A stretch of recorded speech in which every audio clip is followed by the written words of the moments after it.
নাকি তহিদ আফ্রিদিকে ধরাই দিছি পুলিশের কাছে, এবং উনি নাকি নোয়াখালীতে আমার বাড়িতে গেছে।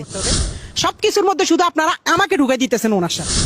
আমার সাথে আফ্রিদি ভাইয়ের সাথে লাস্ট জুলাই আন্দোলনের 1 মাস থেকে 2 মাস আগ থেকেই ওনার সাথে আমার সাথে পুরোপুরি সম্পর্কটা এক ধরনের শেষ হয়ে গেছে।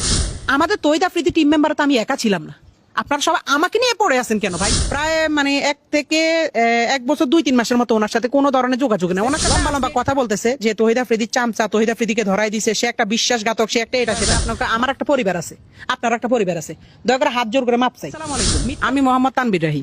যারা আপনারা অনেকে আমাকে তহিদ আফ্রিদি চামচা অথবা তহিদ আফ্রিদি ছোট ভাই হিসেবে জানেন, তো আজকে আপনাদেরকে কিছু ভুল ধারণা ভাঙার জন্য আমি চলে আসছি।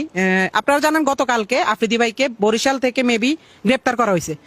তো আমি গতকালকে না, লাস্ট কয়েকদিন যাবত একটা জিনিস শুধু দেখতেছি যে আফ্রিদি ভাইয়ের জন্য যখন জারি হয়েছে যে ওনাকে 28 ঘন্টার ভিতরে গ্রেপ্তার করতে হবে বা 48 ঘন্টার ভিতরে গ্রেপ্তার করতে হবে, সবকিছুর মধ্যে শুধু আপনারা আমাকে ঢুকাই দিতেছেন ওনার সাথে। তো আমার কথা হচ্ছে আজকে আপনাদের এই সব ভুল ধারণা আমি ভেঙে দিব।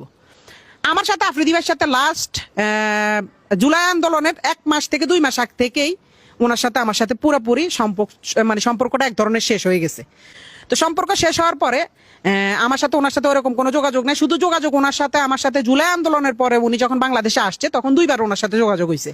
কিন্তু আজকে আমি নিউজ ফিডে ঢুকতে পারতেছি না, আমার পরিবারের উপরে চাপ আসতেছে, আমার উপরে বিভিন্ন ধরনের চাপ আসতেছে যে আমি নাকি তহিদ আফ্রিদিকে ধরাই দিছি পুলিশের কাছে, এবং উনি নাকি নোয়াখালীতে আমার বাড়িতে গেছে। ভাই আমি নিজে তো জানি না আমার বাড়িতে উনি গেছে। আর এটা যদি আপনারা প্রমাণ করতে পারেন যে উনি আমার নোয়াখালীতে আমার বাড়িতে গেছে বা আমি ওনাকে ধরাই দিছি, তাহলে আপনারা যেই শাস্তি দিবেন আমি ওই শাস্তি মাথা পেতে নিব। আর আরেকটা ছোট্ট বিষয় হচ্ছে, আমার বলতেই হবে, আমাদের তহিদ আফ্রিদি টিম মেম্বার তো আমি একা ছিলাম না, আপনারা সবাই আমাকে নিয়ে পড়ে আছেন কেন ভাই? আর আপনারা যারা আমার বলতেছেন যে আমি তারা ধরাই দিছি, ভাই ওনার আব্বারে মেবি ধরছে রবিবারে। তো প্রথম থেকে আমি আজকে ওনাকে ধরা পর্যন্ত আজকে প্রায় মেবি 1 সপ্তাহ হয়েছে। এই 1 সপ্তাহ আমি সিআইডির আন্ডারে ছিলাম। আমার মোবাইল, আমি নিজে কোথায় যাই, কখন কি করি না করি, সব কিছু আমার সিআইডির আন্ডারে। ইভেন আমি সবচেয়ে বেশি ফেস করতে হয়েছে, এগুলা প্রায় 1 থেকে 1 বছর 2-3 মাসের মতো ওনার সাথে কোনো ধরনের যোগাযোগ নেই। ওনার সাথে সিআইডি অফিসাররা তো সব জানে, বা কিন্তু বিভিন্ন নিউজ চ্যানেলেরা লম্বা লম্বা লেকচার পিটতেছে, লম্বা লম্বা কথা বলতেছে যে তহিদ আফ্রিদির চামচা, তহিদ আফ্রিদিকে ধরাই দিছে, সে একটা বিশ্বাসঘাতক, সে একটা এটা সেটা।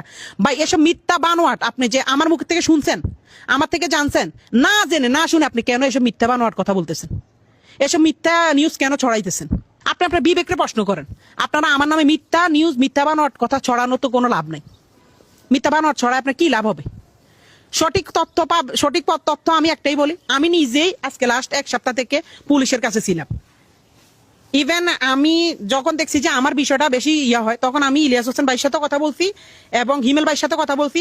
ওনারা বলতে যে তোমার যেহেতু তদন্ত করা হয়েছে, যেহেতু তুমি নির্দোষ, তো তুমি তোমার মতো। কারণ ভাইয়ার ওই সব বিষয় আমাদের কোনো কিছু ধারণাই নেই। আর অনেকে আমার নিয়ে পোস্ট করছে আমি জুলাই আন্দোলনে 2 তারিখ 3 তারিখ 5 তারিখ নাকি তহিদ আফ্রিদির সাথে তাদের মাইটি বেঁধেছিলাম। আরে ভাই আপনাকে কি মাথা সমস্যা?